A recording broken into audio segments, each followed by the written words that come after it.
Buenas tardes, Hola, Karina. ¿cómo ¿Cómo estás? estás? Bien, ¿y Bien, vos? ¿y vos? Bien, bien. Y estoy muy contenta de compartir una tarde de capacitación junto a vos. Sí, igualmente, Laura, Eh, gracias. Te dejo ¿Cómo más? en compañía de todos los Sí, Laura. que están ahí. Y este es uno de los temas, tal vez que me gustan hablar, ¿no? Más allá de que hacemos como un pantallazo general de muchos temas, a veces en las capacitaciones de planificación sucesoria o de planificación matrimonial, en el régimen patrimonial matrimonial. Este tema que nos convoca hoy, que es compensación económica, es un tema que a los notarios nos toca, particularmente en lo que tiene que ver con la contractualización de las relaciones de familia, y es un tema muy interesante que tiene que ver con los principios de igualdad y de autonomía de la voluntad de las parejas, ya sean en matrimonio o en unión convivencial. Y es un tema que se introduce con la reforma del 2015. En la reforma del 2015, en el libro 2 de Relaciones de Familia, se introduce la compensación económica como un efecto del divorcio matrimonial y también de la nulidad del matrimonio y también como efecto del cese de la unión convivencial. La diferencia básica es que para el matrimonio está previsto únicamente como efecto del divorcio, mientras que la unión convivencial, al estar prevista para el cese de la unión convivencial, es omnicomprensiva no solo de las causales de cese en vida de los convivientes, sino también por fallecimiento de uno de los miembros de la pareja. Bien, Esta institución o esta herramienta jurídica tiene sus antecedentes en el derecho europeo y es importante conocer los antecedentes porque a 5 años de aplicación del Código Civil y Comercial de la Nación, la jurisprudencia tuvo que ponerse a delinear las características de la compensación económica argentina, pero no perdió de vista las características de la compensación económica, tanto del derecho español como del derecho francés y del derecho chileno, que son sus tres fuentes fundamentales. Entonces, la casuística del Tribunal Español, justamente, es la casuística que nos sirve para tener ejemplos base para la resolución de un montón de casos que dan en nuestro país. Bueno, entonces estábamos comentando que es importante conocer las fuentes europeas de la compensación económica para ir delineando los aspectos, digamos, específicos que va a tener la compensación económica argentina. Y la compensación económica o la pensión compensatoria de España es una institución que tiene muchos años. La primera vez se introduce en el Código Español en 1981. Luego se fue moldeando y modificando a lo largo de los años y en la última reforma de la legislación española del año 2005 se recoge toda esta doctrina y jurisprudencia española que van moldeando las características propias de la compensación económica, porque a lo largo de los años el problema que se veía, tanto doctrinaria como jurisprudencialmente, perdón, era la asociación indisoluble de la compensación económica con el carácter esencial y los alimentos. Y este es uno de los problemas fundamentales que tenemos en tratar de dilucidar cuál es el fundamento distintivo de la compensación económica y los alimentos, por ejemplo, postdivorciales, que hoy sabemos que a partir del 2015 son bastante excepcionales, los alimentos postdivorciales. También hay que tener en cuenta que la pensión compensatoria española tiene dos características. Una es similar a la nuestra y es como consecuencia del divorcio o la separación personal, porque en España todavía rige la separación personal, a diferencia que en nuestro país, y otra que es exclusivamente para aquella persona que se ha dedicado a las tareas del hogar y el cuidado de los hijos. Son dos institutos diferentes. Nosotros tenemos uno bien. solo que se aplica tanto al caso de extinción del matrimonio por divorcio como al cese de la unión convivencial. Se van a tener en cuenta en nuestro país también todo lo que tiene que ver con la distribución de los roles, por supuesto, pero no es exclusivamente el fundamento sobre el cual se va a desarrollar la procedencia de la compensación económica. En España no está prevista la compensación económica para las uniones convivenciales, porque las uniones convivenciales están reconocidas, no están reguladas en el derecho común, sino que están reguladas por... Y cuando se hizo aplicar la compensación económica a una unión convivencial, desde el punto de vista analógico, por analogía, que es el artículo 97 de los español, se quiso aplicar a las uniones convivenciales, que se llaman uniones de hecho, el Tribunal Español aplicó la doctrina del Tribunal Constitucional Europeo, que es el Tribunal de Estrasburgo, en donde dijo que no era posible aplicar por analogía la normativa que estaba dirigida exclusivamente a las relaciones matrimoniales al caso de las uniones de hecho. También tenemos como antecedentes, y esta es muy importante para la comprensión de las características de la compensación económica, la fuente del derecho francés. Inclusive, la fuente del derecho francés ofició de fuente a la compensación económica española, porque es anterior, es del año 1975. Y esta compensación francesa tenía una idea que estaba tomada, que era la idea del clean break, es decir, la finalización limpia, terminar de la forma más limpia posible y más rápida posible. Esta idea del clean break del derecho francés, que se aplica después en el derecho español y que va a pasar a nuestro derecho, obviamente por aplicación de las fuentes, es una idea que tiene que ver con la posibilidad de terminar lo más rápido posible, de la forma más limpia, con esta situación, ¿no? Con esta vinculación que ya no tiene por qué darse más en virtud de la finalización del proyecto de vida en común. Nosotros esto lo vemos, lo visualizamos con la concepción del divorcio incausado, con el divorcio objetivo, el divorcio rápido. Es decir, hoy nosotros en nuestro país, esta tipología de divorcio lo que hace es que las partes tengan una resolución rápida del conflicto desde el punto de vista de la extinción del vínculo. Esto también tiene la misma idea de la salida rápida. Ahora, yo entiendo que sin perjuicio de la salida rápida desde el punto de vista de la extinción del vínculo, es decir, yo obtengo rápidamente una sentencia de divorcio, todo lo que tiene que ver con la resolución de la liquidación del patrimonio ganancial, por ejemplo, y la resolución de este tema, que es la compensación económica, se puede prolongar en el tiempo. Desde este punto de vista, hace bastante que vengo sosteniendo en la necesidad de asesorar a los letrados, básicamente, en una opción muy interesante que es la posibilidad de llegar al divorcio sin bienes para partir. En el régimen de comunidad, sabemos que luego del divorcio o antes dentro del convenio regulador, los cónyuges dentro del convenio regulador como objeto tienen que establecer la forma en que van a partir y adjudicar los bienes gananciales. Y si no, lo harán en un convenio extrajudicial privado. Bien.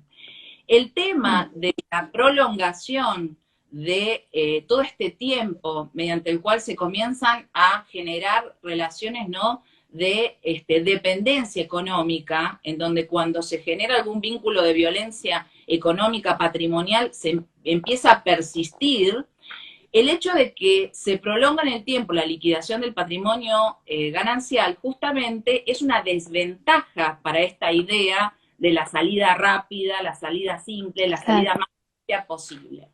Entonces, la recomendación que nosotros venimos haciendo desde que se sancionó el Código Civil y Comercial de la Nación tiene que ver con la posibilidad de generar la escritura de mutación de régimen previa al inicio del divorcio. La posibilidad de mutar de régimen de comunidad al régimen de separación, generar la escritura de adjudicación y partición del patrimonio ganancial y llegar al divorcio sin bienes.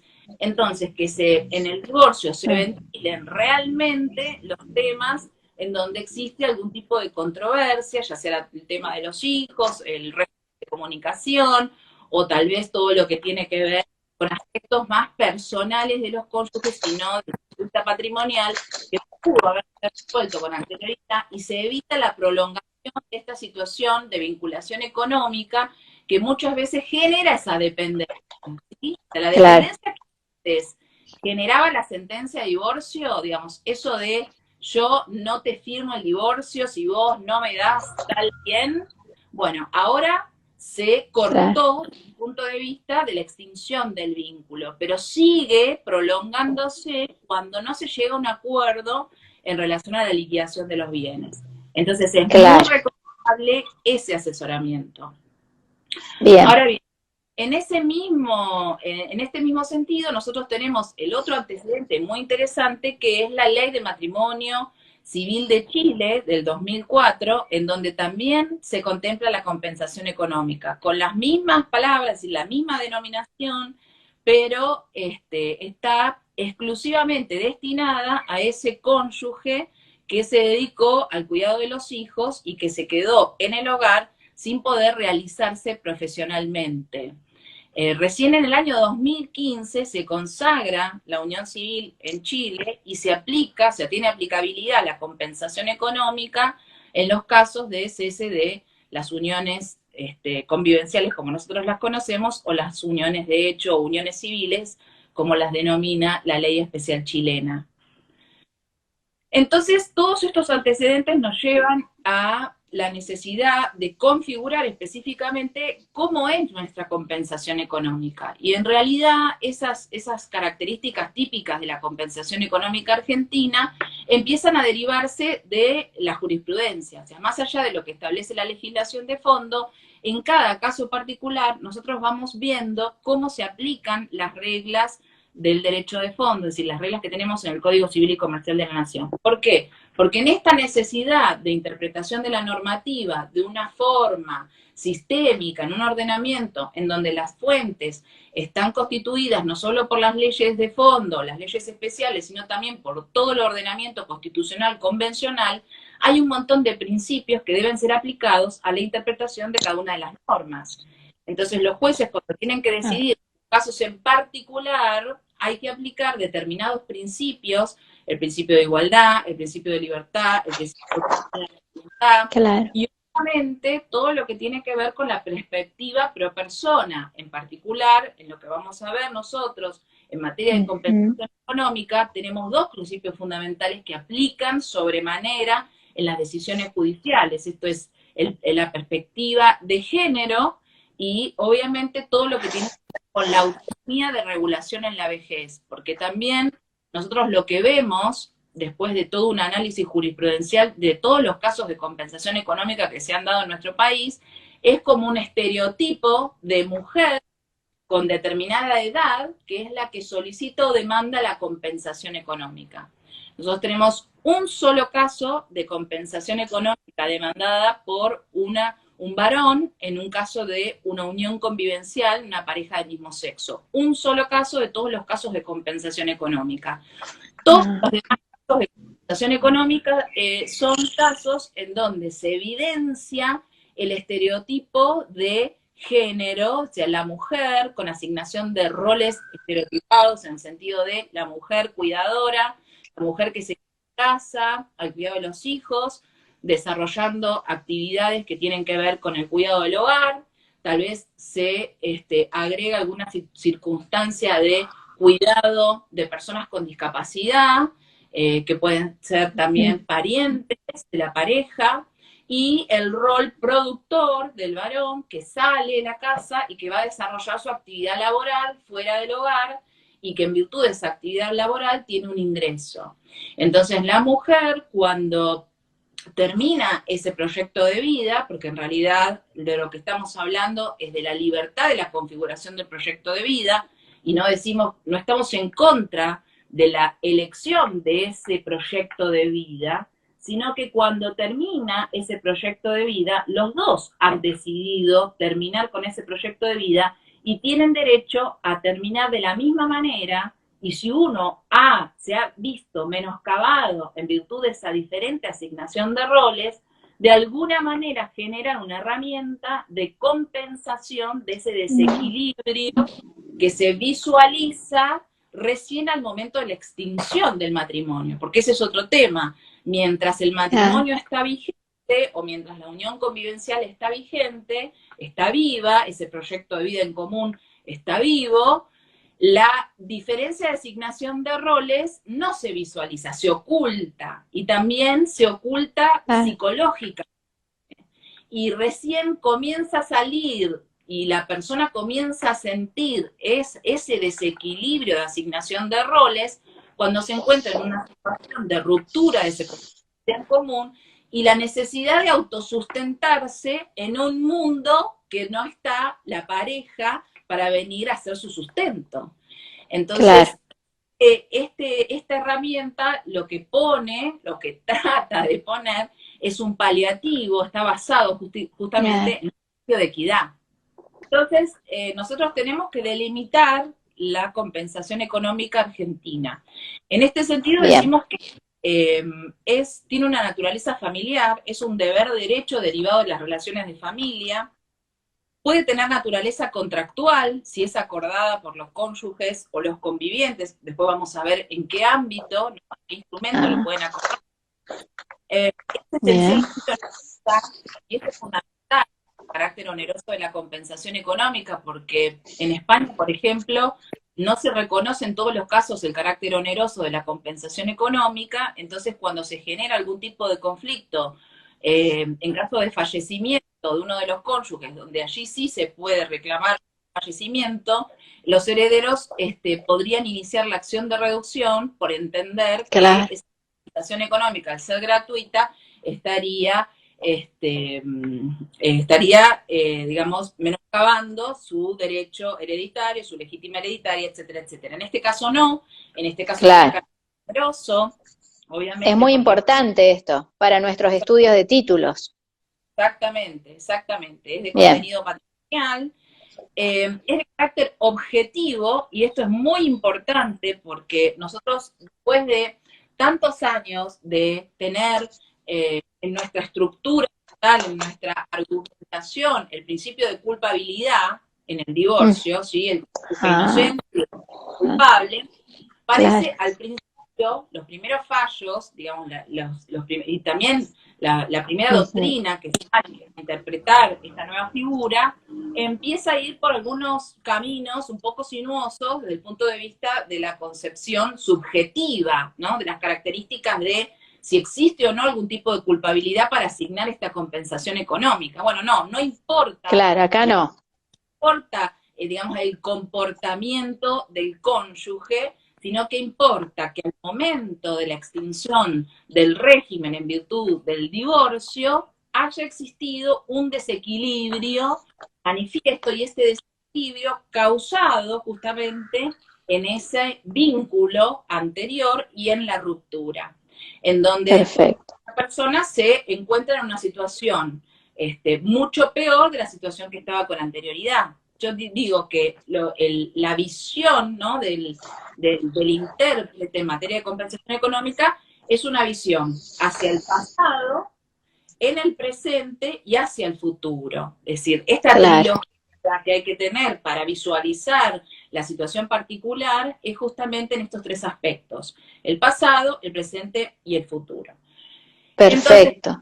Entonces, estas son las características fundamentales que hacen que la compensación económica del derecho tenga justamente esta característica sui generis, diferente a todo lo que veníamos analizando hasta el momento. Y es muy importante diferenciarla de los alimentos, porque todo lo que vamos a decir después con relación a la posibilidad de su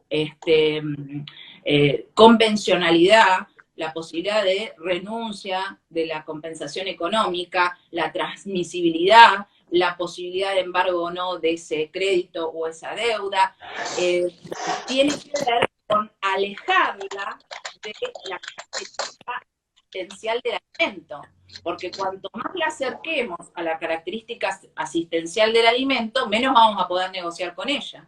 Entonces, si estamos diciendo que es susceptible de negociación, que es susceptible de contratación, que se puede transferir, etcétera, etcétera, estamos hablando de características que nada tienen que ver con nada tienen que ver de los alimentos. Después también se puso en duda, y esto también es importante, cuál es la fuente constitucional, o sea, cuál es el fundamento constitucional de la compensación económica. Y algunos autores al principio entendieron que el fundamento de la compensación económica estaba justamente en el artículo 14 bis infine, cuando dice que el Estado o la ley debe establecer la protección integral de la familia, la defensa del bien de familia, la compensación económica, dice el 14 bis, y el acceso a una vivienda.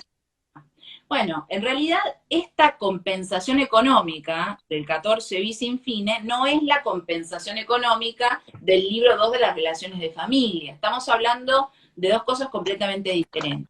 Y este instituto, obviamente que tiene su fundamento constitucional convencional, ¿cómo no? Tiene todo el fundamento que deriva, ¿no?, de todo este conjunto de tratados internacionales sobre los derechos humanos, en donde están condensados los principios fundamentales que tienen razón de ser la compensación económica: la igualdad, la libertad, la autonomía de la voluntad, y lo que tiene que ver con lo que hablábamos antes, esta libertad de autocomponer mi relación de pareja, autocomponer en relación a la posibilidad de distribuir los roles como a mí más me gusta. Es decir, yo puedo distribuir los roles de esta manera, pero yo sé que cuando este proyecto termina, ambos miembros de la pareja lo tienen que soportar con la misma intensidad. No es justo que uno lo soporte más que otro, porque ahí existiría un quiebre al principio de igualdad y un quiebre al principio de no discriminación. Claro. ¿Se entiende? Funciona también como un límite, funciona como un límite a la libertad, funciona como, digamos, una balanza, buscando un equilibrio para que esa persona, cuando salga de esa relación de pareja, pueda generarse, ¿no?, pueda autogenerarse los ingresos y los medios para sustentarse independientemente de la relación de pareja que terminó. Claro. Más allá Perfecto. de toda esta teoría, que es muy interesante, los fallos Sí. que nosotros tenemos sobre compensación económica son fallos en donde la cuantía de la compensación económica a veces no se condice con toda esta teoría. Es decir, la determinación del monto de la compensación económica en los fallos que tuvimos últimamente fueron montos muy bajos, en donde no se, digamos, cumplió con todas estas finalidades que estamos enumerando. Pero en realidad también tienen que ver con las características propias de nuestro país, con las circunstancias específicas del deudor, digamos, porque tampoco se le puede imponer una compensación económica completamente onerosa a una persona que no tiene claro. medios para cumplirla, porque también lo que se busca es que se cumpla, porque de nada sirve una compensación económica si no se cumple, porque si no se cumple, justamente lo que estamos haciendo es prolongando la situación de violencia y dependencia económica, que es lo que no queremos hacer. Claro. Entonces, esto también es uno de los fundamentos por los cuales se evita que el juez establezca, cuando no hay acuerdo, porque ahora vamos a ver que el principio es la convencionalidad, pero cuando no hay acuerdo entre las partes, vamos a ir a una, digamos, una fijación judicial del monto. En este caso, cuando el juez fija el monto de la compensación económica, debe evitar fijarlo de manera prolongada, porque justamente estamos buscando que esto termine cuanto antes. Termine, ¿no?, cuanto antes, claro. Exacto, que pueda satisfacer las necesidades. Bien, entonces, en materia de efecto del divorcio, que vimos que la compensación económica en el Código Civil y Comercial de la Nación, en el primer lugar que aparece es como efecto del divorcio de los cónyuges. Esto es el artículo 441. ¿Cómo? ¿Qué artículo? Artículo 441. Bien. El artículo reconoce que aquel cónyuge que el divorcio produce un desequilibrio manifiesto que significa un empeoramiento en su situación y tiene por causa adecuada el vínculo matrimonial y su ruptura, ahí vemos como pasado, presente y futuro, tiene derecho a una compensación de carácter económico, ¿sí? Sí. El mismo artículo nos dice cuáles son las modalidades de este derecho. Dijimos, tiene derecho a una compensación económica. Bien, ¿cuáles son las modalidades? ¿Yo qué puedo pedir o en qué puede consistir esa compensación económica o cómo podemos acordar el pago de esa compensación económica. En primer lugar, una prestación única. Esto sería lo ideal, una prestación única en dinero. Después, Bien, establece la posibilidad de que sea una renta por tiempo determinado. Por 2 sí, años percibirá una cuota mensual de tantos pesos. Y excepcionalmente dice que puede ser por plazo indeterminado. Y esto debe ujú, ser excepcional. Esto debe ser excepcional, porque cuando se genera esta compensación de plazo indeterminado, se me acerca mucho al carácter asistencial de los alimentos de postdivorciales. alimentos, claro, Exactamente. Y es lo que nosotros no sí, queremos. Y cuando hablamos claro, de alimentos, vamos a ver cuándo yo puedo pedir alimentos postdivorciales y en qué caso, si yo peticiono la compensación económica, no puedo peticionar alimentos postdivorciales. Y a veces es interesante la estrategia de intentar una compensación económica o intentar alimentos postdivorciales. Depende del caso en particular, cuál es la claro, estrategia tal, ¿no?, del abogado para aplicar en cada claro, caso. Y también lo que ujú, dice la norma, el artículo, es que puede pagarse entonces en dinero o por el sí, usufructo de determinados bienes, o de cualquier otro modo que acuerden las partes o que establezca el juez. Ahora vamos a ver la perfecto, problemática del usufructo, pero es interesante que también puede ser, porque nosotros decimos, bueno, ¿qué pasa si yo no tengo dinero para pagar la compensación económica? Puedo sustituirlo por el usufructo de bienes que desean de mi propiedad o de alguna otra manera, podría ser una dación en pago. Entonces podría constituir usufructo sobre un bien mío o podría dar en pago bienes propios para pagar la compensación establecida o determinada por el juez. Entonces, tenemos perfecto, dos tipos de fuentes, o la sí, convencional, ¿sí? Dos tipos de fuentes. La convencional, sí, la partes en cuanto a la compensación económica, y fíjense que el momento de acuerdo, digamos, típico es el convenio regulador. Hoy tenemos en el código establecido como condición de admisibilidad de la demanda de divorcio la necesidad de que los cónyuges presenten un convenio, ¿no?, que regule determinadas cuestiones. Si no es un convenio porque no hay acuerdo, no es un mutuo acuerdo, puede ser una propuesta, ¿sí? Y más allá del sí, acuerdo o no sobre la propuesta, el juez debe dictar sentencia de divorcio. Es decir, si hay acuerdo y dicta sentencia de divorcio, fantástico. Ahora, si no hay bárbaro, acuerdo y dicta sentencia de divorcio, vamos a tener este problema que les hablaba al principio de la prolongación, de la violencia económica, la dependencia, ¿no? Todo esto que se genera, que antes nosotros teníamos muy bien visibilizado, pautas de fijación y cuantificación. El tema, lo que estaba diciendo es que justamente el tema de la cuantificación es uno de los temas más complicados para el juez y tenemos como dos sistemas de cuantificación. Uno es un sistema, digamos, o llamémoslo matemático aritmético, al estilo de la sí, de los daños por accidentes, por ejemplo, laborales, en las indemnizaciones, en el caso de discapacidad laboral. Otro tiene que ver con el tema de seguros, eso sería un método matemático, es decir, tener una tabla en donde yo pueda completar edad, patrimonio, atribución de la vivienda, y eso me da un scoring para ver cuánto ujú, es el monto de compensación económica, y otro sistema que es el sistema de ponderación judicial, es decir, que es el juez el que debe ponderar las circunstancias del caso y mediante los criterios, la argumentación razonada, todo lo que nos marca el título preliminar de nuestro Código Civil y Comercial de la Nación, va a determinar la cuantía de la compensación económica. Pero para esa determinación, ya sea en virtud del juicio de ponderación judicial o mediante la utilización de un método matemático aritmético, el artículo 442 nos da pautas, ¿no?, los elementos sobre los cuales hay que hacer un análisis para cuantificar la compensación económica y analizar su procedencia o no en el caso particular, ¿sí? Entonces, sí, lo que nos dice el 442, primero, es la patrimonial de los cónyuges, o sea, de cada uno de los cónyuges, al inicio y a la finalización de la vida matrimonial. Esto es lo que nosotros hablamos de, sacamos una foto de la situación patrimonial al inicio y sacamos una foto a la finalización. Bien. Esta foto que sacamos al inicio, yo la asocio directamente, porque tengo la cabeza pensando en la escritura pública, con la convención matrimonial prenupcial.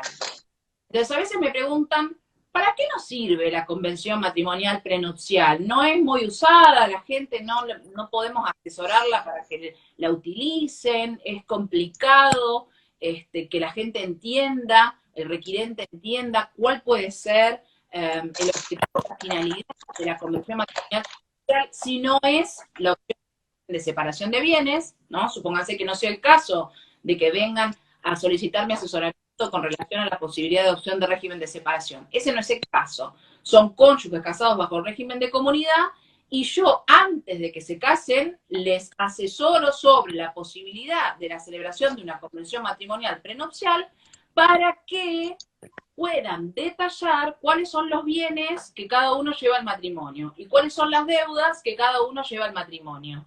Y esta es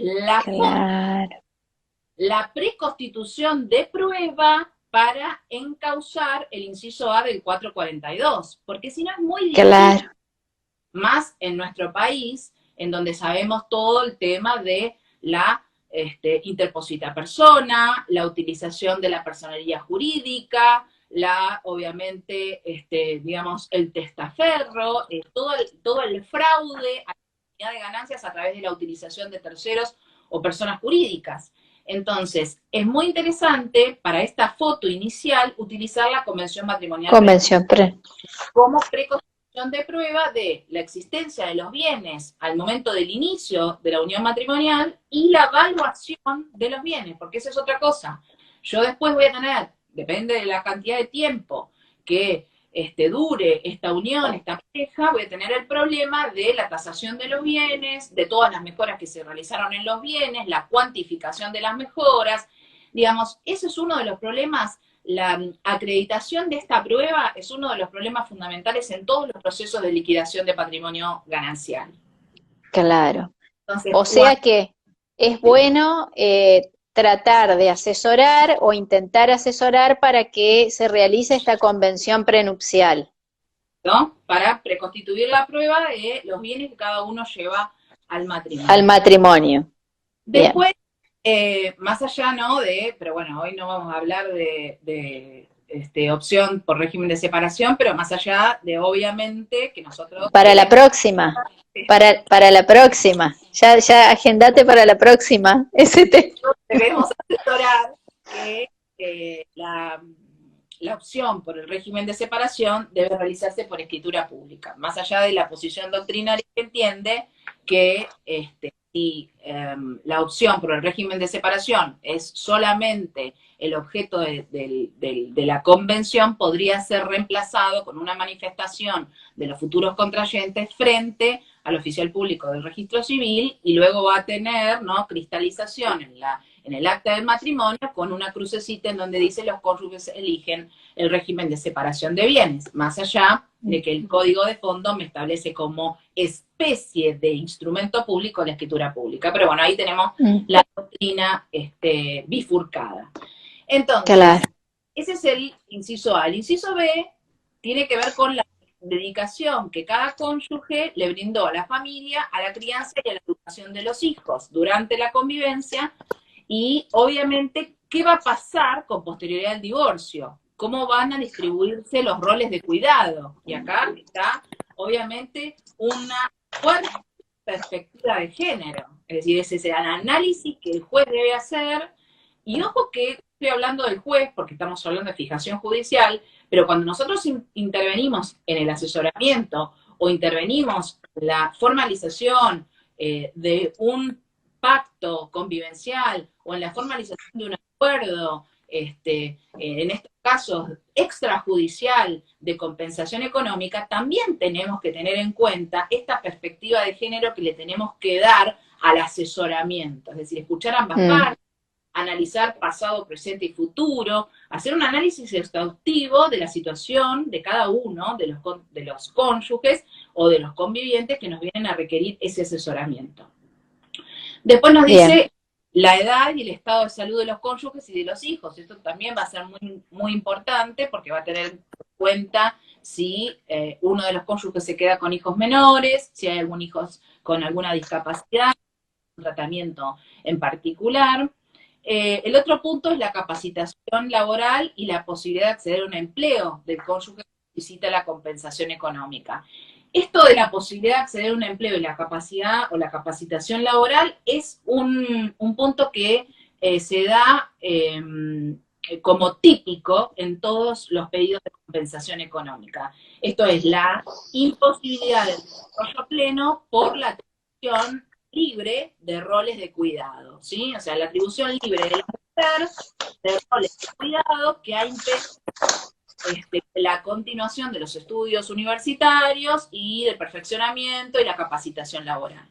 Y los roles de productividad económica del varón han logrado su avance, su crecimiento y su posicionamiento en el mercado. Entonces no es lo mismo acceder al mercado laboral con 20 años que acceder con 65 y en las condiciones tal vez de imposibilidad de acceder, fíjense, hoy en día, todo el tema, lo que tiene que ver con las tecnologías. Imagínense reinventarse al mercado laboral con una estructura tecnológica que no tiene absolutamente nada que ver con la estructura que yo tenía a los 30 años cuando dejé mi carrera. Entonces, toda la inserción en el mercado laboral subsumida en el desarrollo tecnológico, a mí me va a generar un problema, digamos, un impedimento, un desequilibrio, una falta de equidad en el acceso al desarrollo de mi potencial laboral, ¿sí? Y después también dice todo lo que tiene que ver con la colaboración prestada a las actividades mercantiles, industriales o profesionales. ¿Por qué? Porque hay muchos casos, por eso digo que todo esto, digamos, recepta lo que ya se venía desarrollando en jurisprudencia. Hay muchos casos en donde la mujer se desarrollaba como la secretaria del marido en la empresa. Como en algún puesto específico de la empresa, pero trabajando ahí adentro de la empresa familiar, pero cuando el proyecto de vida, el proyecto familiar se culmina, la empresa, digamos, es una empresa exclusivamente del marido y ella queda fuera del mercado laboral porque siempre se desarrolló en ese lugar, en ese contexto, en ese ambiente familiar. Y bueno, ese es uno de los puntos que se tiene en cuenta para la procedencia de la compensación. Y también lo que dice el 442 es la atribución de la vivienda familiar. Es otro punto fundamental. ¿A quién se le atribuye la vivienda familiar? Que es otro de los efectos del divorcio. Esto es la posibilidad de la atribución de la vivienda familiar, ya sea sobre el bien ganancial, un bien propio personal de uno de los cónyuges, y quién va a abonar el canon locativo. Bien. Otro de los puntos fundamentales que hay que tener en cuenta, porque el asesoramiento debe ser muy importante en estos casos, es el plazo de caducidad para reclamar la compensación. El artículo 442, última parte, nos dice que para reclamar la compensación económica caduca a los 6 meses de haberse dictado la sentencia de divorcio. En esta oración hay un montón de cuestiones doctrinarias que se empezaron a discutir a partir de 2015, que hoy ya están bastante sorteadas, que tienen que ver con si esto era o es un plazo de caducidad o un plazo de prescripción, porque me está hablando de la acción para reclamar la compensación económica. Si está hablando de acción, debería estar hablando de prescripción. Hablando de caducidad, entonces no es que caduca la acción, sino que directamente caduca el derecho a la compensación económica. Y después, con relación a la sentencia de divorcio, este es un término, un plazo, digamos, a partir del cual se cuentan los 6 meses, un momento a partir del cual empiezan a correr los 6 meses, se discutió originariamente si era desde la fecha de la sentencia de divorcio o cuando la sentencia de divorcio estaba firme, consentida y pasada en autoridad de cosa juzgada. Bueno, también, digamos, criterios jurisprudenciales opuestos, sin embargo, la mayoría de la jurisprudencia entiende que los 6 meses se cuentan desde la sentencia firme de divorcio. Desde la sentencia firme de divorcio tenemos 6 meses. Perfecto. En el caso de las uniones convivenciales, la compensación económica se extiende de la misma manera que en el caso del divorcio, pero expresamente 524 y 525 lo que nos dice es que no puede fijarse de manera indeterminada, es decir, como una renta indeterminada que vimos en el caso del matrimonio de manera excepcional, acá en las uniones convivenciales no se puede fijar de manera indeterminada. Y con respecto a la caducidad de la acción para reclamar la compensación económica, el inicio del cómputo de los 6 meses es a partir de producida cualquiera de las causas de finalización de la convivencia enumeradas en el 523. Bien. Como el artículo me remite a cualquiera de las causas de finalización de la convivencia, yo puedo entender e interpretar que los 6 meses de caducidad se inician, ya sea por las causas de cese en vida, ¿no? Causas de cese o finalización de la convivencia en vida de los convivientes, o por causa de muerte. Y acá tengo una diferencia fundamental con el matrimonio, porque yo no puedo solicitar la compensación económica en caso de muerte de uno de los cónyuges. Esto se discute en doctrina, porque en la unión convivencial la muerte mediata la posibilidad de pedir esta compensación y en el matrimonio no. En este sentido, es también, digamos, no igualitario el hecho de tener un momento indubitable para el matrimonio, que es justamente la sentencia de divorcio firme, en una fecha indubitable a partir de la cual yo cuento los 6 meses. Sí. En el caso de la unión convivencial, que cuando es la muerte tampoco tengo dudas de los 6 meses, pero cuando se produce en vida, por ejemplo, porque uno se va del domicilio convivencial, se me genera una situación de incertidumbre. ¿A partir de cuándo yo puedo empezar a contar estos 6 meses para perder el derecho a la compensación económica? Entonces hay que actuar rápido, hay que tener cuidado con esto, porque la ruptura de la convivencia, es decir, uno que se va del hogar convivencial, es causa de cese también de la unión convivencial. Entonces, en ese momento, la ruptura de la convivencia, hay que tener cuidado con el plazo de 6 meses.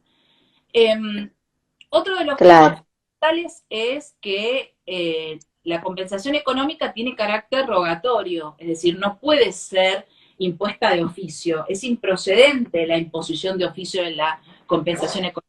La parte, en la primera oportunidad que tenga, dentro del plazo establecido en la legislación de fondo, debe peticionar la compensación económica. Nosotros tenemos un proyecto de reforma del artículo 525 con respecto a este tema que les estaba comentando de el plazo de 6 meses en la unión convivencial, que resultaba de alguna manera no igualitario y resultaba discriminatorio para el caso de las uniones convivenciales a digamos, el plazo cierto que yo tengo que empieza a correr de la sentencia de divorcio en el matrimonio. Se presentó un proyecto de reforma al artículo 525 en los casos de violencia de género.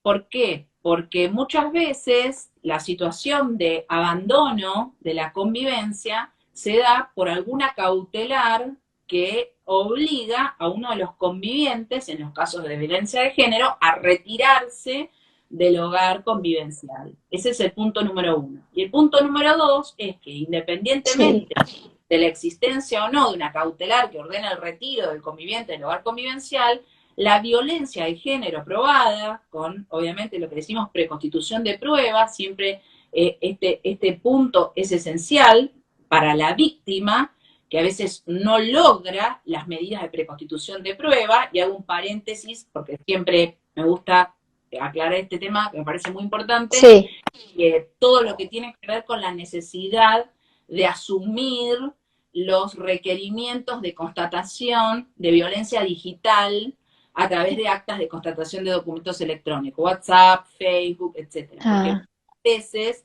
más en los casos hoy que estamos viviendo de una explosión de comunicaciones y explosión de las TICs, la violencia de género se canaliza mediante la violencia digital.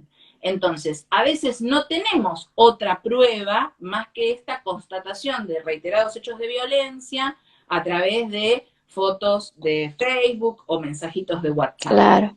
En esta situación de violencia también se me pone en duda, se pone en jaque este plazo de 6 meses.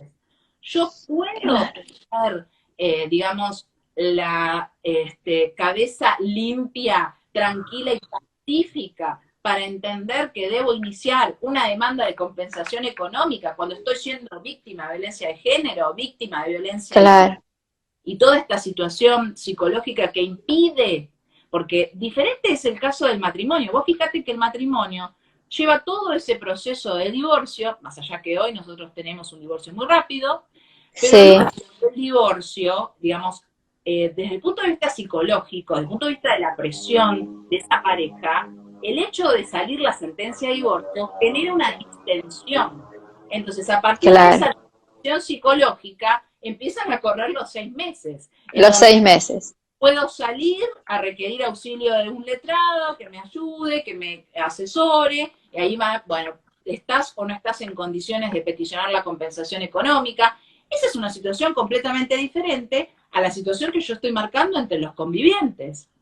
Claro. En medio de una situación de violencia, tengo que salir corriendo a pensar que tengo que reclamar la compensación económica porque en 6 meses caduca mi derecho. Claro. Este criterio sobre el cual estamos argumentando fue tomado por la Cámara de Apelaciones de Esquel en un fallo muy interesante que declaró la inconstitucionalidad del plazo de 6 meses de caducidad de la compensación económica en el caso de uniones convivenciales. Directamente se declaró la inconstitucionalidad. Anticonvencionalidad. Lo que dice la Cámara de Esquel es que en realidad, justamente es lo que nosotros venimos argumentando, esta diferencia de tiempo de procesamiento de la situación hace que los convivientes estén en una situación de discriminación indirecta frente a los cónyuges. Entonces, presenta esta situación no solo la inconstitucionalidad, sino la anticonvencionalidad, porque viene obviamente a contrariar todo lo que tiene que ver con la Declaración Universal de los Derechos del Hombre, la Convención Americana de Derechos Humanos y el Pacto Internacional de Derechos Civiles y Políticos en lo que tiene que ver con el principio de no discriminación e igualdad. De la configuración familiar, porque este es el problema que nosotros tenemos. ¿Qué diferencia nosotros encontramos la configuración matrimonial a la configuración convivencial? Solo que unos optaron por una situación de formalidad y otros optaron por una situación de informalidad. Entonces, en el caso de la aplicación de un remedio de equidad, no debería existir desigualdad. Es muy interesante este planteo. Claro, porque entonces al declarar esa inconstitucionalidad, en ese caso, se pudo proceder a solicitar una compensación. Exactamente. En primera instancia se rechazó, luego fue a Cámara y la Cámara de Esquel hizo lugar a la compensación previa declaración de inconstitucionalidad del plazo de 6 meses, porque en este caso se había peticionado la compensación económica más allá de los 6 meses. Claro. Con el fundamento justamente de discriminación inversa en virtud de el distinto momento en donde tengo que empezar a contar los 6 meses. A contar, claro. También entender que en los casos en los que exista una etapa prejudicial, es una etapa de mediación previa, o una etapa, por ejemplo, como en la Ciudad Autónoma de Buenos Aires, en Córdoba hay una etapa prejurisdiccional, en la provincia de Buenos Aires hay una etapa previa, esas etapas previas sí suspenden. Obviamente es un requisito de la posibilidad de la demanda, entonces esa etapa previa me suspende, en los términos del 2569 del Código Civil y Comercial de la Nación, el plazo de caducidad. Y luego que cumplo con ese requisito de admisibilidad, voy a poder iniciar la demanda de compensación De económica. compensación. Bien, entonces, en principio esos son los requisitos formales para iniciar la demanda de compensación económica. Ahora, ¿cuáles serían los requisitos sustanciales? Es decir, yo qué tengo que probar y qué tengo que argumentar para que proceda la compensación económica. En primer lugar, como ya vimos, tengo que probar el desequilibrio económico manifiesto. Y acá, de nuevo, insistimos sobre la necesidad de la preconstitución de la prueba. La foto del pasado y la foto del futuro yo no la voy a poder presentar sin foto. Entonces, primero tengo que preconstitución de prueba. Punto número 2, el empeoramiento de la situación de quien reclama. El empeoramiento de la situación de quien reclama. Esto también lo tengo que probar. Y después tengo que probar que el desequilibrio y el empeoramiento fueron causados justamente en la vida en común, en el desarrollo de la vida en común y en el quiebre o en la finalización de ese proyecto. Es interesante tener en consideración que no se requiere que exista un estado de necesidad de la persona que está reclamando la compensación económica. Obviamente que la situación de necesidad va a incidir en la ponderación judicial. Y obviamente el régimen patrimonial, matrimonial que los unía a esos cónyuges también va a incidir en la ponderación judicial de la procedencia y la cuantía de la compensación económica, porque no es lo mismo cónyuges casados bajo el régimen de comunidad que cónyuges casados bajo el régimen de separación. Porque en principio el régimen de comunidad tiene esta finalidad de equilibrio cuando se vuelve, digamos, patente esa expectativa ganancial, ¿sí? Entonces, claro, sí. ya de que esto no sea como decisivo, va a ser fundamental en el análisis de ponderación del juez. Otro de los temas que, bueno, que me parecía interesante era el que les había comentado con relación a la perspectiva de género, y es que en la actualidad hay un solo caso de demanda de compensación económica que presenta un varón, en el caso de un varón homosexual, fue juzgado de primera instancia y comercial de la quinta nominación de Salta en el año 2019.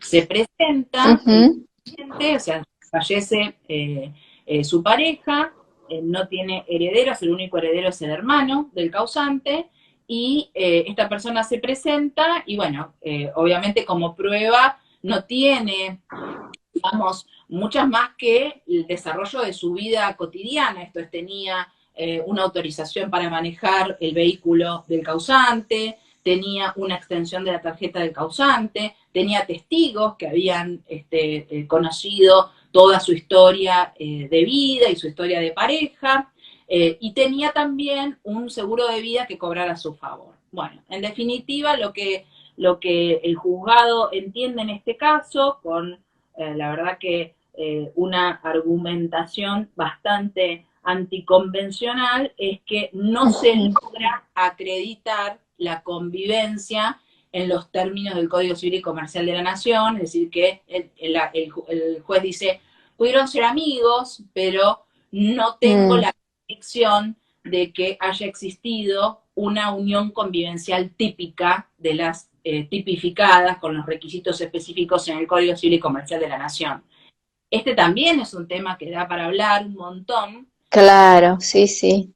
Y es justamente qué sentido le vamos a dar, qué efecto jurídico le vamos a dar a aquellas convivencias que en los hechos son convivencias, pero en el derecho no cumplen con los requisitos típicos para la configuración de la unión convivencial. Es decir, tenemos un régimen o un estatuto de convivencia solo para unos pocos casos que reúnen las características, porque en realidad la mayoría de los casos, básicamente, digamos, justificadas en la historia de nuestro país, son convivencias que arrastran impedimento de ligamen, son convivencias que arrastran un matrimonio no disuelto. Entonces, no son típicamente convivencias, no existen convivencias conforme al Código de Fondo, pero sin embargo se han desarrollado a lo largo de un montón de años, tienen una historia convivencial Y bueno, y frente a esa situación, nosotros ¿cómo nos vamos a parar? Es decir, ¿vamos a reconocerle los derechos o no le vamos a reconocer los mismos derechos por el hecho de que cumplen con los requisitos establecidos en la legislación de fondo? Y punto aparte, es otro punto que también da para otra charla, todo lo que tiene que ver con los efectos derivados de la inscripción de la unión convivencial. ¿Qué pasa cuando la unión convivencial no está inscripta? Si no es un requisito de existencia de la unión convivencial, la inscripción, ¿voy a aplicar o no el 522 en materia de derecho humano a la vivienda solo a las uniones convivenciales inscriptas? ¿O el derecho humano a la vivienda tiene rango constitucional superior al requisito de la inscripción de la unión convivencial? Esa es otra pregunta que les dejo para otro Claro. que tengamos tiempo de hablar de derecho humano a la vivienda. Bien. Y si ahí en ese caso del caso de Salta, si el hermano del causante hubiera declarado que sí, como testigo, digamos, ¿hubiera sido útil esa declaración o no? Claro. Hubiera declarado que a él le constaba la convivencia, pero debe haber habido un conflicto ahí entre el hermano y... El hermano no quería reconocerle ningún derecho al conviviente, por supuesto, o sea, es un conflicto hereditario. Los herederos no quieren reconocerle ningún derecho al conviviente. Y en este caso, en algún momento, alguna doctrina dice, bueno, tiene la posibilidad de otorgar un testamento en estos casos en donde no tiene herederos forzosos, por ejemplo. Lo puede beneficiar del testamento. ¿Por qué no testó a favor de su conviviente? Digamos, interpretado como si no testó es porque no tenía voluntad de beneficio. Claro.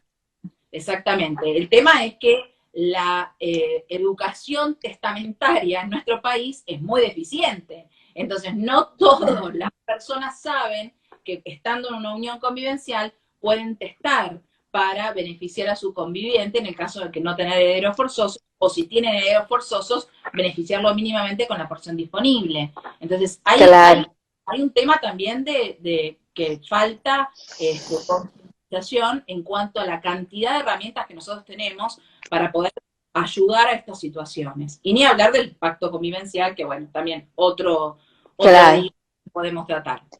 Y si ese, el causante también, si había un impedimento de ligamen, ya sea del que quedó, del que inició la acción o del causante, tampoco se hubiera podido considerar unión convivencial, por más que el hermano hubiera declarado. Exacto. O sea que por ahí podrían haber habido varios impedimentos. No es tan fácil. No es tan fácil, exactamente, no es tan fácil. Entonces, ahí nosotros encontramos que el asesoramiento es esencial en estos casos. A veces a la gente uno le dice, bueno, pero divórciese y regularice esta situación, y ellos te dicen, no, yo no quiero regularizar esta situación, y bueno, no quedan opciones, porque por lo general esta es la respuesta que encontramos. Pero a veces esa respuesta es por falta también de conocimiento de todas las posibilidades que tiene de autorregulación de sus relaciones, justamente, ¿no? Y bueno, en un tema que también me parece muy interesante, que no quiero dejar, no sé tampoco cuánto tiempo me queda. Lo que vos quieras. Bueno. Explayate libremente. Fantástico. Bueno, otro tema que también es muy interesante, que entonces puedes tocar más la función notarial, tiene que ver con la posibilidad de celebrar un pacto de fijación de la compensación económica. Vamos a ver a las posibilidades del matrimonio.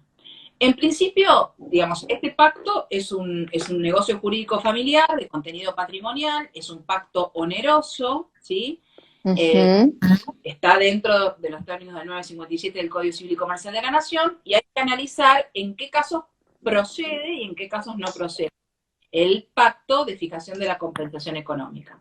En primer lugar, lo podemos encontrar, digamos, cristalizado en el convenio regulador. El convenio regulador es un pacto de fijación de la compensación económica, en donde los cónyuges establecen de mutuo acuerdo que van a, digamos, resolver su situación, conyugal a través del reconocimiento de una compensación económica a favor del otro cónyuge. También podemos tener un acuerdo de fijación de la compensación económica extrajudicial, es decir, muchas veces puede ser, a veces es por instrumento privado con firma certificada o por escritura pública, ¿sí? El convenio de los futuros excónyuges que está sujeto, condicionado a la sentencia de divorcio. Su eficacia se encuentra condicionada a la sentencia de divorcio. Tenemos la posibilidad, que es muy interesante, de los acuerdos realizados, o sea, los acuerdos conyugales realizados en un pacto de previsión de ruptura matrimonial. Pacto de previsión de ruptura matrimonial. Esta figura es una figura que se encuentra en el derecho español, específicamente en el Código de Cataluña, por ejemplo, que fue también, digamos, avalada por el Tribunal Superior de Cataluña en varios fallos. Se establece la posibilidad de generar este pacto en previsión de rupturas, es un pacto condicionado a la sentencia de divorcio, pero nosotros tenemos que analizarlo en nuestro sistema en virtud del régimen patrimonial de comunidad y régimen patrimonial de separación. Si nosotros estamos dentro del régimen patrimonial de comunidad, la inhabilidad de contratación de divorcio desde el 1002 inciso D, este pacto no se puede formalizar. Entonces, en el único lugar en donde podemos viabilizar o visibilizar este tipo de pactos de previsión de ruptura es en el régimen de separación de bienes, donde los cónyuges pueden contratar entre sí, por lo tanto podrían generar un pacto en previsión de ruptura condicionado a la sentencia de divorcio, en donde se acuerda la fijación de la compensación económica. Y ahora vamos a ver más adelante, podemos acordar también la renuncia a la compensación económica, pero bueno, bien. Entonces, les digo que tenemos que hacerlo por escritura pública en un pacto independiente de lo que nosotros conocemos como convención matrimonial prenupcial o la convención matrimonial propiamente dicha, porque en realidad la convención matrimonial prenupcial tiene un objeto plural taxativo, no puede agregarse ningún otro objeto a esa convención matrimonial prenupcial bajo pena de nulidad. Y en el caso de la convención matrimonial propiamente dicha, el único objeto que tiene es la mutación de régimen. Entonces, yo no puedo, por convención matrimonial, ya sea prenupcial o la típica, formalizar un pacto en previsión de ruptura. Entonces, tengo que analizarlo bajo otra forma. Y la forma es una escritura pública específica en donde los cónyuges, bajo el régimen de separación, porque pueden contratar, prevén, ¿no? Y siempre condicionada a la sentencia de divorcio, que en caso de ruptura de la relación matrimonial, van a fijar la compensación económica. Esta es, obviamente, una posición doctrinaria, ¿sí? Doctrinaria basada en los antecedentes españoles y en que no existe ninguna norma del Código de Fondo que pida.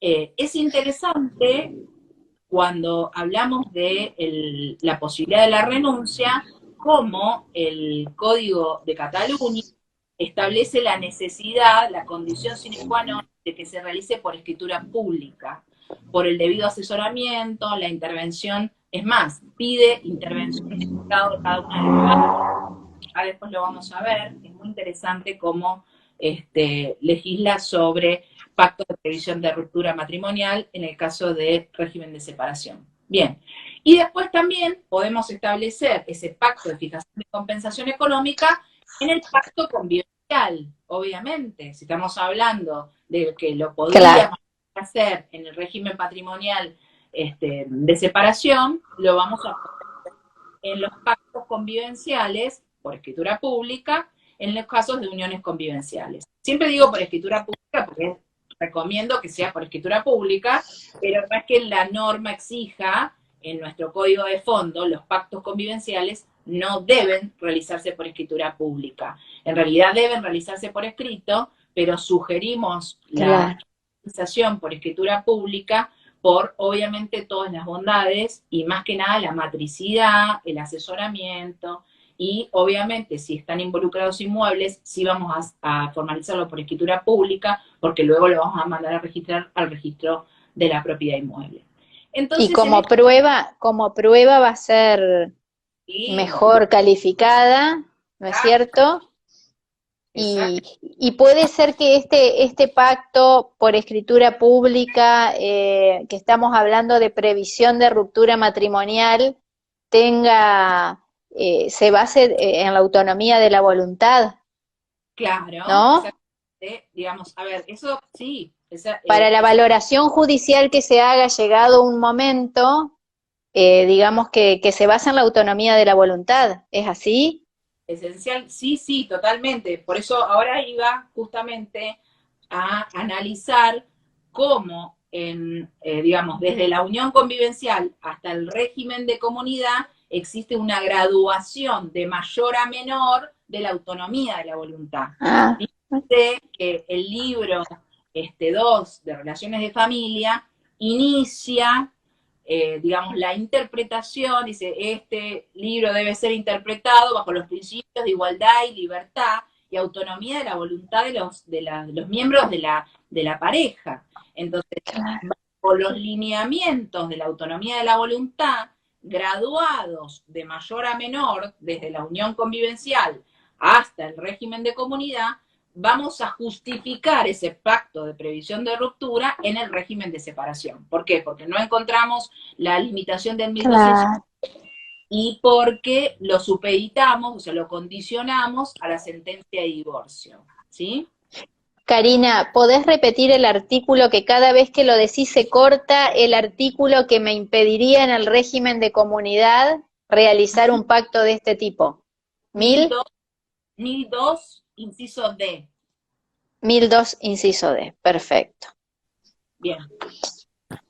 Bueno, y esto nos lleva directo a un tema que es apasionante, que es la renuncia anticipada, ¿sí? Nosotros dijimos, bueno, vamos a pactar la compensación. Ahora queremos pactar la renuncia, Bien. porque tenemos que, por ejemplo, la composición patrimonial de cada uno de los futuros contrayentes, en el caso de el régimen patrimonial de separación, es autosuficiente para generar, en virtud de nuestra autonomía de la voluntad, una renuncia a la compensación económica. O sea, yo sé que ingreso a este matrimonio con estos bienes, pero que después, a la finalización de este matrimonio, no voy a generar ningún tipo de desequilibrio porque ab initio ya cada uno de los futuros contrayentes viene con determinado patrimonio fuerte, con una situación, digamos, también que tiene que ver a veces con el desarrollo profesional, la edad, la capacidad laboral, o sea, dos fuertes que ingresan a este régimen de separación y entienden que es suficiente con esa composición patrimonial y que van a renunciar anticipadamente a la posibilidad de demandar una compensación económica en caso de divorcio, ¿no? En este caso porque están bajo el régimen matrimonial. Bien, entonces, primero tenemos que dividir las aguas. Cuando vamos a hablar de renuncia anticipada, tenemos que hablar, por un lado, de la unión convivencial con la graduación máxima de autonomía de la voluntad. Y por otro lado, el régimen matrimonial, en donde el orden público lo vemos más latente, ¿no? Claro. Lo vemos de mayor incidencia. No digo que la unión convivencial no exista incidencia del orden público, porque ustedes saben muy bien que nosotros tenemos en las relaciones de familia, tanto en la configuración de régimen de comunidad como configuración de régimen de separación, e incluso en las uniones convivenciales, un piso mínimo que por abajo nosotros no podemos negociar, no podemos autorregular. Y este piso mínimo está establecido por los pilares fundamentales del orden público matrimonial, que son el derecho humano a la vivienda y el principio de solidaridad familiar. Es decir, sobre eso no hay manera de negociar. ¿Sí? Claro. Esto es 456, derecho a la vivienda, sentimiento conyugal convivencial 522, y todo lo que tiene que ver con la responsabilidad por las deudas comunes, la solidaridad de los cónyuges y de los convivientes justamente por todas las deudas derivadas del hogar y de los hijos comunes, lo que antes nosotros conocíamos como las honor patrimoni. Bueno, todo esto es de imposible autorregulación. Pero si no estamos hablando de esos puntos fundamentales, los cónyuges o los convivientes pueden llegar a autorregular las consecuencias de esa relación. Entonces, estábamos con la posibilidad de la renuncia. De la renuncia. Sí, en la unión convivencial, la renuncia, ¿dónde va a tener lugar? Y en el pacto de convivencia. Es decir, en ese pacto de convivencia, además de, por ejemplo, distribuir la asignación de roles y las cargas, que nunca van a poder ser discriminatorias, ¿no? Siempre van a tener que respetar la igualdad de los convivientes, pero yo puedo decir que vamos a asumir las deudas o vamos a realizar determinadas actividades de esta forma, en tantos porcentajes, y que los bienes adquiridos durante la convivencia derivados del esfuerzo común, al momento del cese o de la extinción de la convivencia, se van a dividir de determinada manera. Y ahí, en ese convivencial, yo puedo incluir la cláusula de renuncia a la compensación económica. En el caso del matrimonio, si estamos en la convención matrimonial prenupcial o la convención matrimonial propiamente dicha, dijimos, no es el lugar en donde nosotros podemos hablar de un pacto de renuncia de compensación económica, porque tenemos en una objeto plural taxativo, establecido por la ley, donde no entra la renuncia a la compensación, y en otra tenemos objeto único, que es mutación de régimen, no entra la compensación. Entonces tenemos que pensar en un pacto independiente. Lo decíamos, pacto de previsión de ruptura. Sí. Este pacto de previsión de ruptura, en el régimen de comunidad, no lo vamos a poder celebrar porque tenemos la imposibilidad o la inhabilidad de contratar genérica del 1002 inciso D. Salvo los casos específicos, ¿no? El código de fondo establece en donde los cónyuges sí pueden contratar, ¿sí? Por ejemplo, se pueden conferir mandato, pueden generar todo tipo de contratos societarios. ¿Y qué pasa con en el régimen de comunidad? Hay una pregunta que nos hacemos, en donde tal vez podemos entrar por alguna ventana a la posibilidad de un pacto de previsión de ruptura, es ¿qué pasa cuando los cónyuges se encuentran separados de hecho?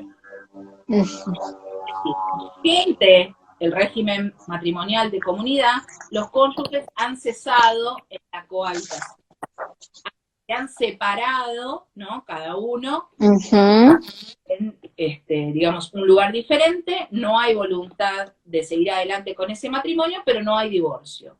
En ese momento intertemporal, ¿se podría generar algún tipo de pacto en previsión de ruptura?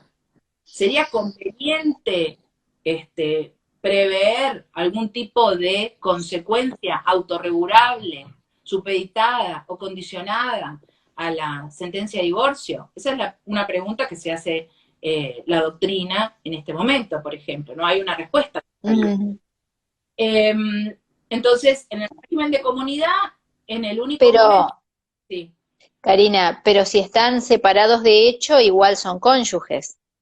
Claro, exacto. Sí, o sea que teóricamente 1002, acá lo puse para que me quede grabado. No, lo sabemos, pero bueno, de paso repaso todos los otros artículos, me dice que no, hay inhabilidades para contratar.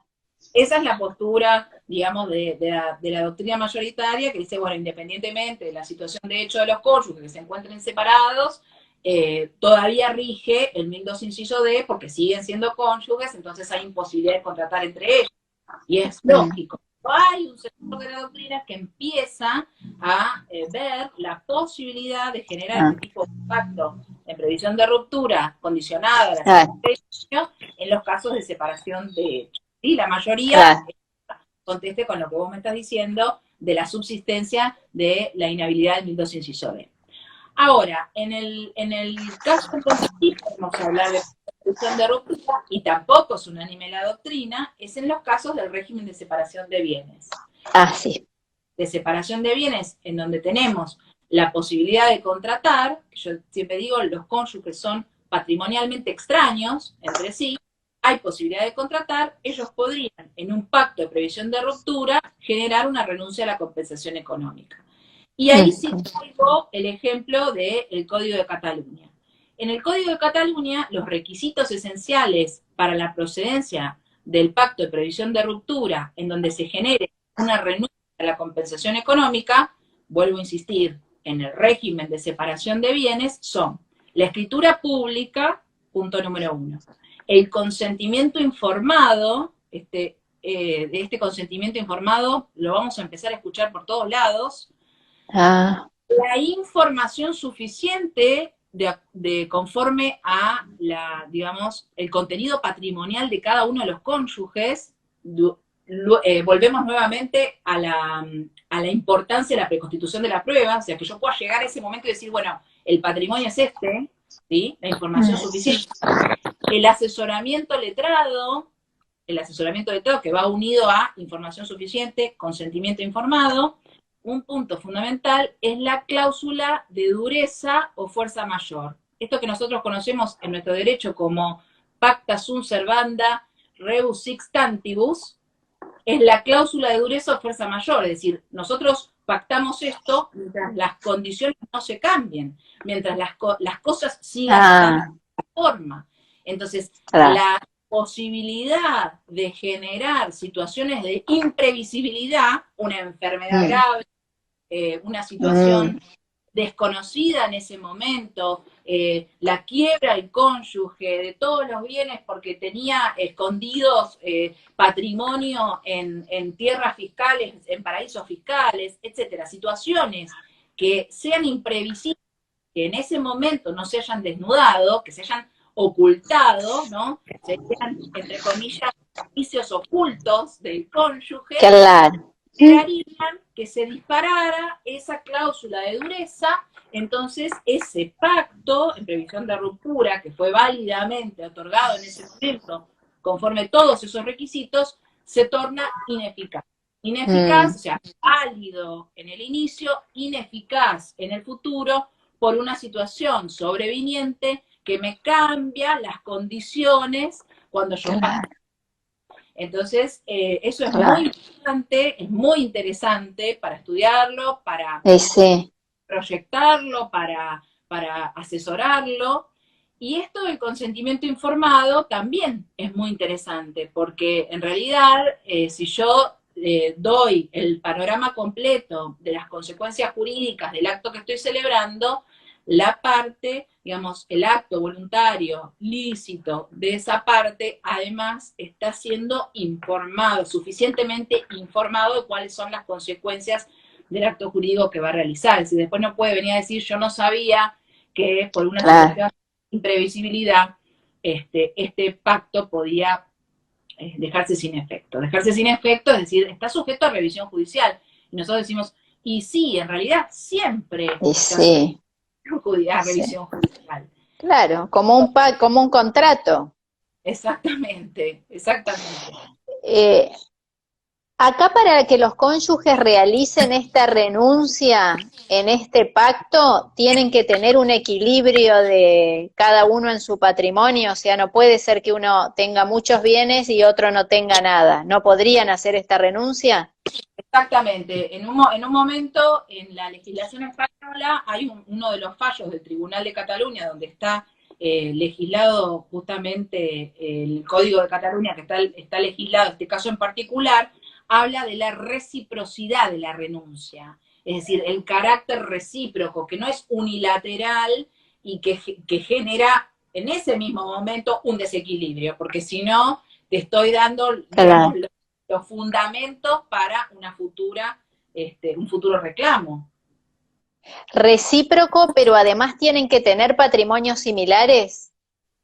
Bueno, esa es la idea. O sea, la idea es que no se genere a través de esa renuncia un desequilibrio, digamos, encubierto, porque si no, al momento del divorcio, obviamente que va a ser atacado judicialmente.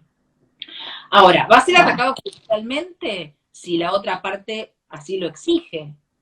Claro,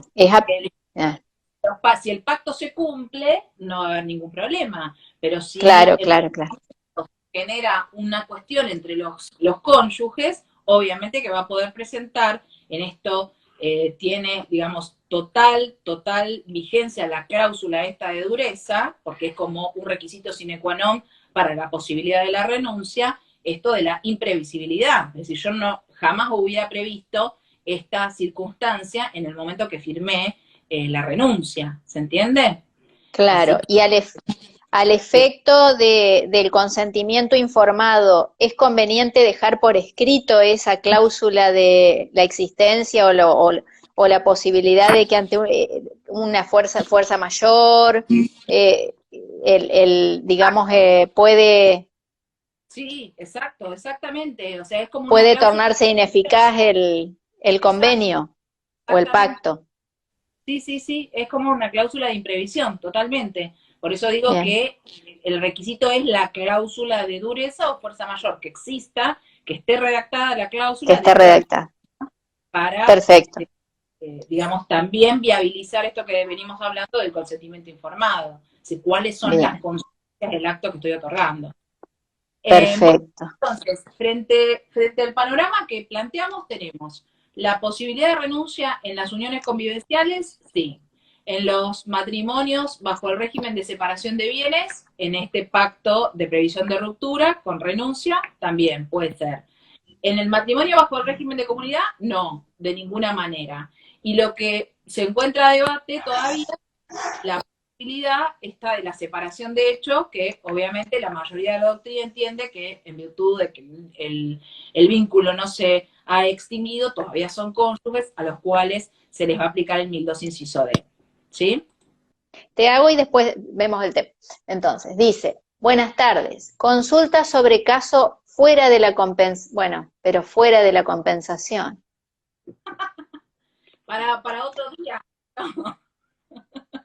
que es de régimen No, pero habla del, a ver, bueno, yo la formulo y vemos. Vos, dice, hombre compra por boleto en el 2008 casado, pero dice haber estado tramitando divorcio. La sentencia de divorcio salió en 2013 con efecto retroactivo a 2010. No hay convenio regulador de bienes en el divorcio. No tiene ningún contacto con su ex cónyuge. bueno.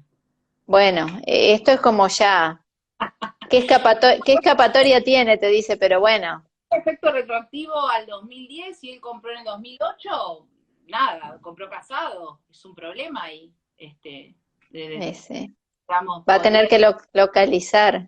No, llegar adelante, Karina. al cónyuge y si no, digamos, el extremo es la posibilidad de autorizar el acto sin asentimiento conyugal y después de subsanarlo por el paso del tiempo. Pero eso también con minuto insistido, es un título observable. Y si no, lo que... Claro. Y sí, y por ahí hay colegios que ante una escritura sin asentimiento pueden hacer un sumario también. Bueno, por eso. Depende lo de cada colegio, ¿no? Sí, por eso. Bueno, después, acá. Matrimonio que ha cambiado de régimen de comunidad al de separación de bienes. Sí, Existe una casa en la que el terreno es bien propio del marido por donación recibida de su madre. Sobre ese terreno construyeron una casa con crédito hipotecario. sí, Todo estando casados bajo el argumento, será bajo el régimen de comunidad. sí, Llegado el momento desean adjudicar ese bien propio del marido a la esposa. sí. ¿Bajo qué título, causa se encuadraría esa transferencia? Bueno, en realidad ahí vos tenés los cónyuges casados bajo el régimen de comunidad que mutaron Sí, al régimen de separación. En sí, ese régimen de separación nace el régimen de indivisión postcomunitaria, que hay que partir y adjudicar los bienes gananciales. Ese es un bien propio con recompensa a favor de la comunidad. Hay que ver de qué manera vos vas a poder causar esa compensación, pues puede ser una dación en pago en virtud del reconocimiento de esa recompensa. Primero hay que generar la partición y adjudicación de los bienes gananciales si hay que dividir los propios de los gananciales, este es un propio por el principio de la teoría monista, con una recompensa a favor de la comunidad, quiero terminar con un tema, bueno, porque ya son las 8, si no nadie va a cenar, sigamos así hasta cualquier hora. Quiero terminar con un tema que es interesante y que hay Sí. alguna, digamos, alguna discusión en doctrina que tiene que ver con las modalidades de pago de la compensación, ¿sí? Nosotros dijimos que puede ser en dinero, lo ideal sería que fuera una prestación única para cumplir con esa característica de clean break, pero puede ser una renta también, ¿no? Cuando no se puede, cuando no hay dinero, que la renta puede ser por plazo determinado, podría canjearse, por ejemplo, por el pago de la obra social, del alquiler. Se trata de que no sea así, porque a veces eso se confunde con los alimentos. Sí. Pero en realidad, si no hay dinero en efectivo para cumplir el pago, sin ningún problema. Y después está, excepcionalmente, el caso de la prestación por tiempo indeterminado, que como vimos no proceden las uniones convivenciales. Pero hay un tema que se discute en doctrina y es que el pago se puede realizar o mediante la entrega de bienes o mediante la constitución de derecho real de usufructo, que dice, bueno, usufructo podría ser usufructo, uso o habitación sobre el inmueble del deudor. Y en este caso la pregunta que surge es, si el deudor no constituye derecho real de usufructo a favor del acreedor en cumplimiento con la, digamos, orden judicial de pago de la compensación económica en especie, ¿verdad? ¿El juez puede constituir usufructo? Lo primero que vamos a decir es no, porque nosotros tenemos un artículo en materia de usufructo, el 2133, que prohíbe la constitución judicial de usufructo. Pero hay una doctrina en derecho de familia y que está amparada en el derecho europeo que entiende que en estos casos el artículo en materia de derecho de familia, en donde se establece que el juez puede, digamos, pactar y fijar la compensación económica mediante el usufructo de los bienes del deudor, estaría por encima de lo que establece el 2133, que prohíbe la constitución judicial de usufructo. Esto está muy discutido, ¿sí? En las últimas jornadas nacionales de derecho civil, en donde se discutió y por mayoría salió que no, que el juez no puede constituir usufructo, digamos, en cumplimiento de esta manda judicial de pago de compensación económica. Y otro tema fundamental que me parece que tendríamos que analizar, estudiar y seguir investigando, bueno, para terminar, que ya son las 8, es esto del pago mediante entrega de bienes, ¿no? Que a veces el deudor no tiene dinero líquido para cancelar su obligación y puede generar una transferencia a título de dación en pago. Nosotros vamos a tener una deuda líquida exigible, ¿sí? Vamos a tener determinado el quantum de la compensación económica y entonces vamos a poder generar, ¿no? Otorgar, formalizar esta escritura de transferencia de dominio a título de dación en pago con esta causa fundamentada en justamente el reconocimiento de la compensación económica.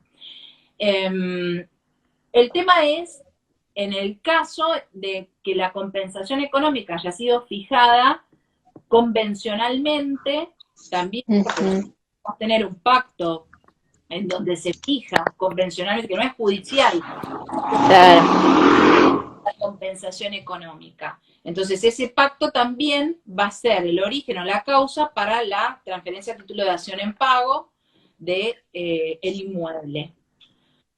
Después, digamos, todos los temas que tienen que ver con el usufructo de los bienes, el uso, y son temas que están en la actualidad en discusión. Tenemos que seguir analizando y tenemos que seguir discutiendo, investigando, porque la doctrina no está, digamos, de acuerdo de forma uniforme en la posibilidad o no de que el juez constituya este usufructo. En principio, si nos tenemos que atener al Código de Fondo en materia de derechos reales, tendríamos que decir que no. Así que bueno, este tema de la compensación económica es un tema muy interesante. Nosotros tenemos que ir muy interesante a países notariales donde podemos nosotros intervenir a los efectos de justamente asegurar este principio de autonomía de la voluntad y autorregulación de las relaciones de familia. Y bueno, a seguir investigando, los invito a que sigamos investigando y desarrollando. Sí, Y bueno, sí, qué interesante. Y acá tenemos varios, tenemos muchos lugares para intervenir en todo en todos estos pactos, acuerdos. Y en el caso de la dación en pago es importante, o sea que sí o sí, si hay que hacer una dación en pago causada en esta compensación, sí o sí, si no hay una demanda interpuesta, tiene que haber un pacto privado, claro, un pacto formalizado.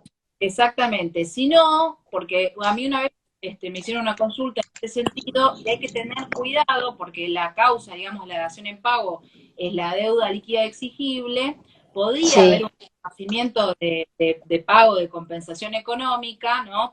Se podría generar un acuerdo de compensación económica en ese mismo momento, pero hay que tener ah, cuidado con el plazo de caducidad, porque fíjense que los 6 meses a mí me hacen perder el derecho a la compensación económica. Entonces la deuda es líquida porque yo determino la liquidación de este monto, pero no es exigible, porque en realidad me pasó claro, 6 meses. Hay que tener cuidado cuando armamos este tipo de escrituras de que claro, sí, sí, sea coincidente el plazo de exigibilidad de la compensación económica con la forma de pago de esa compensación económica.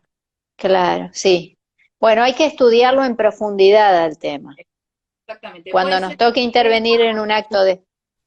Puede ser un tema para las próximas jornadas de notariales. Y sí, sí, sí, sí, porque hay que seguir profundizando en el tema y además las diferencias que tiene en su aplicación a las uniones convivenciales y en el matrimonio según el régimen adoptado. Exacto, exactamente. Sí, sí. Bueno, la verdad que muy interesante, Karina. Bueno, un ¿Algo, placer ¿Querés enorme. decir algo más No, o te parece? cualquier cosa me reenvías los mails, si tenés alguna consulta en particular, no hay ningún problema, me reenvías los mails, yo los contesto. Perfecto. Y bueno, yo te agradezco mucho por este tiempo y No, bueno, yo te agradezco a vos. nos vemos en cualquier otro Sí, momento. siempre un placer escucharte y nos Vale, vemos en la próxima. vale, cómo no. Vale, Bueno, te mando un un beso. beso grande, Karina. Chau, chau. Gracias. Chao.